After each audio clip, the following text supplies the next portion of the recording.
à tous, merci de nous retrouver sur TV Sud pour votre journal local du Gard et de l'Hérault. Le PS n'a toujours pas décidé qui briguerait la mairie de Montpellier. Réunis hier soir à Paris, les 4 candidats à l'investiture socialiste en vue des élections municipales n'ont pas trouvé d'accord. Le meurtre de Laurent Julien en 2011 était-il homophobe? Alors que 2 personnes ont été mises en examen dans l'affaire, aujourd'hui, une association gardoise soulève la question. Et puis Jean-Louis Trintignant et le musicien Daniel Mille seront sur la scène des Jardins de la Fontaine à Nîmes la semaine prochaine. Un concert qui mêle jazz et poésie. Je vous propose un avant-goût à la fin de ce journal. Le PS n'a toujours pas désigné sa tête de liste pour les municipales à Montpellier. Hier soir, les 4 candidats à l'investiture étaient convoqués au siège parisien du Parti socialiste pour trouver un accord. Cette ultime entrevue aura duré près de 5 heures, mais n'a pas abouti. Les détails avec Olivier Roiran. Une réunion pour presque rien. Les 4 candidats à l'investiture socialiste pour les prochaines municipales à Montpellier commencent à y être habitués. Le maire sortant, Hélène Mandroux, son adjoint à la culture, Philippe Sorel, le président de l'Agglo, Jean-Pierre Moore et le militant, Laurent Beau, étaient convoqués ce mercredi soir au siège national du PS à Paris. Plusieurs heures d'entretien pour un nouveau constat d'échec, mais tout de même, après la foire d'empoigne de la première réunion du 5 juin, cette fois des propositions ont été formulées par les candidats. Le Parti socialiste, qui avait annoncé que faute d'accord le 19 juin, des primaires citoyennes seraient organisées à Montpellier, a donc décidé de donner un nouveau délai aux 4 candidats. Ils ont jusqu'au 14 juillet pour s'entendre sur la tête de liste socialiste dans la capitale régionale. Une nouvelle date butoir qui sera peut-être la dernière. Et ce matin, en conférence de presse, Philippe Sorel est revenu sur cette énième réunion de concertation à Paris. L'adjoint au maire de Montpellier pointe le manque de souplesse des instances nationales du Parti socialiste. Accord ou pas accord entre les 4 candidats à la candidature, Solferino se donnerait jusqu'au 14 juillet pour trancher. Écoutez. Le schéma est simple pour la direction nationale et je cite: nous faisons ce que nous voulons.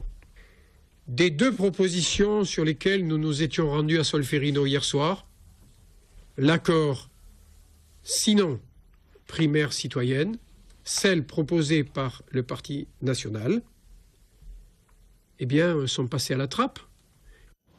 À Béziers aussi, la campagne en vue des élections municipales est en passe de virer à la bataille rangée. Candidat déclaré à la succession de Raymond Coudert, Robert Ménard, l'ex-président de Reporters sans frontières, mène une liste soutenue par le Front National. Il y a quelques instants, sur le plateau des Aléas du Direct, il attaque son adversaire UMP et lui reproche son manque de courage politique. Écoutez. À l'heure où on fait cette émission, on ne sait même pas s'il sera candidat tellement il a peur d'être battu. Alors attendez, laissez-moi juste rire là-dessus.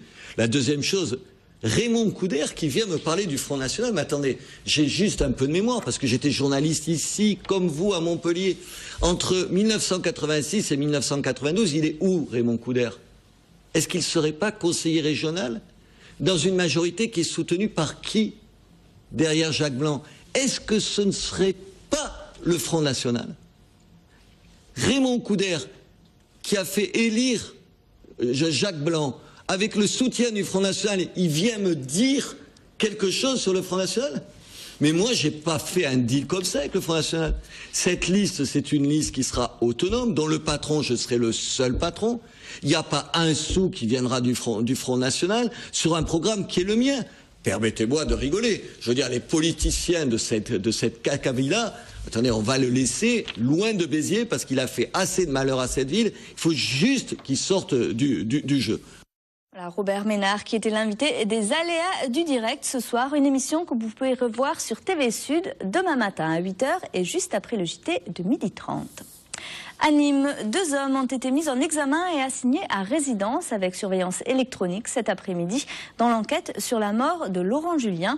Le 3 juillet 2011, le corps de ce jeune Nîmois avait été retrouvé dans la garrigue et mardi, une dizaine de personnes ont été interpellées et entendues dans le cadre de l'enquête sur cet homicide.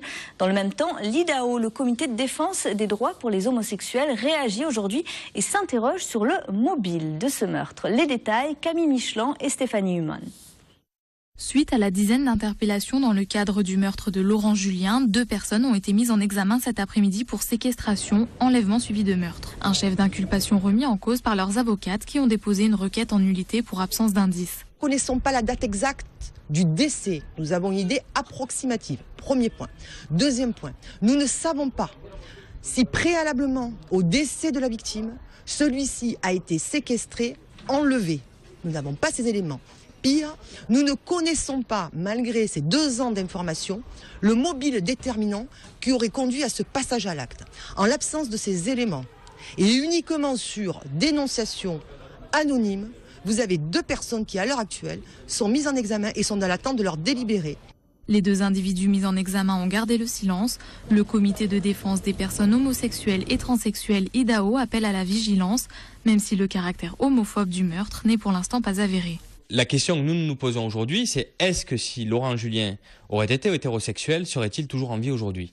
Voilà, on veut avoir la réponse de façon claire. Malheureusement, il y a une minorité de personnes d'une mouvance islamiste, moi je me base par rapport à ce qui a été dit, qui ont été placées en garde à vue. On sait très bien que l'intégrisme, de quelque manière qu'il soit, est contre l'homosexualité. Si c'est prouvé, il faut que toutes les grandes religions, qu'elles soient musulmanes mais aussi catholiques, etc., luttent contre l'homophobie et contre ces crimes homophobes s'il est avéré que c'est un crime homophobe. Le juge des libertés et de la détention a ordonné l'assignation à résidence avec surveillance électronique des 2 individus mis en examen. La chambre d'instruction a 2 mois pour fixer une audience et statuer sur l'existence éventuelle de ces charges. Anne-Marie Collard comparaissait aujourd'hui devant le tribunal correctionnel de Nîmes. L'épouse du député Front National du Gard, Gilbert Collard, était accusée d'outrage à un agent de la SNCF. Les faits remontent au 24 janvier 2011. Dans un TGV Marseille-Nîmes, Anne-Marie Collard est verbalisée pour défaut de compostage du billet. Elle se serait alors grossièrement adressée à la contrôleuse, déclarant, je cite, « Elle est en colère parce qu'elle ne va pas se faire baiser ce soir. Faites votre boulot de larbin ». Des propos que la femme du député Front National a catégoriquement refuté aujourd'hui. Écoutez.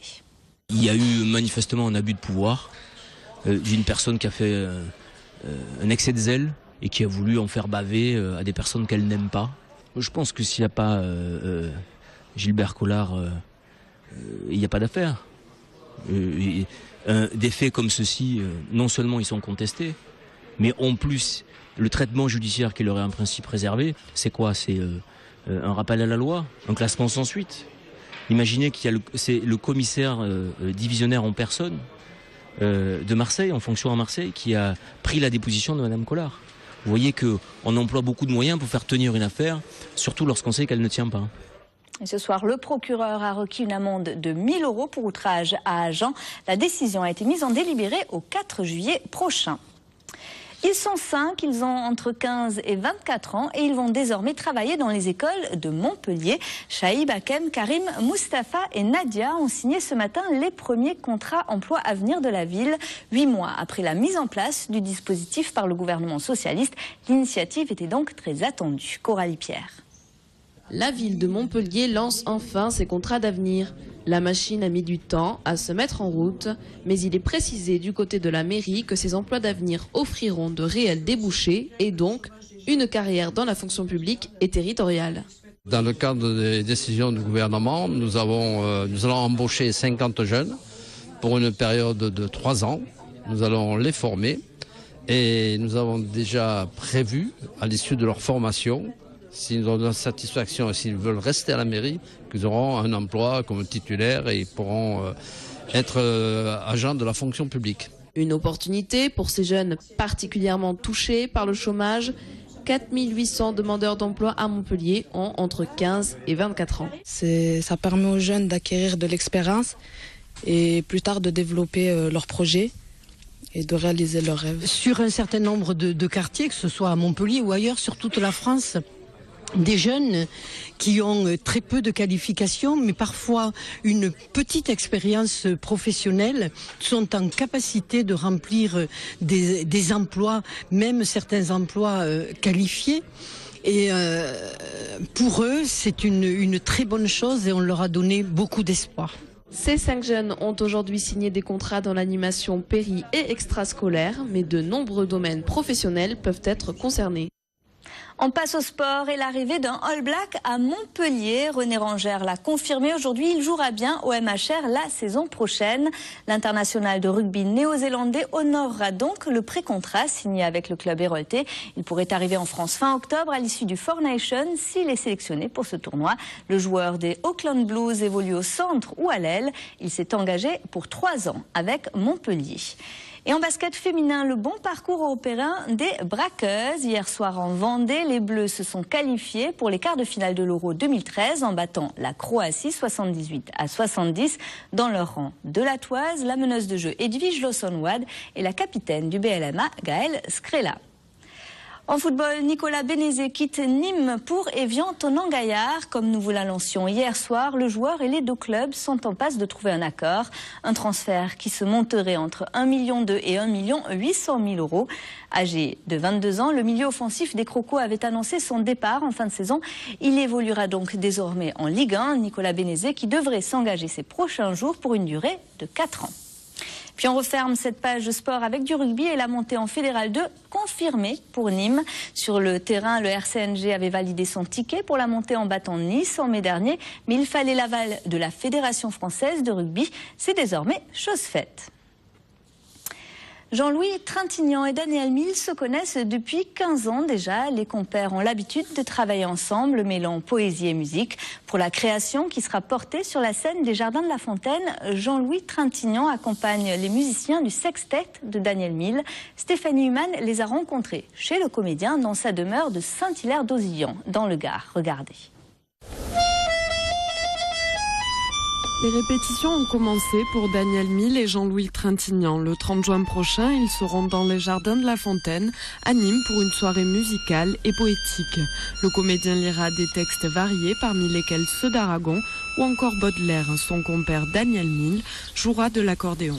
Puisqu'on part d'un spectacle qu'on fait ensemble, donc en trio depuis pas mal d'années, qu'on a 15 ans de travail ensemble, on part pas de rien, et puis on a une matière première qui est la musique et les poèmes. Donc après, à nous d'agencer ça le mieux possible, de trouver la bonne place pour chaque chose, quoi.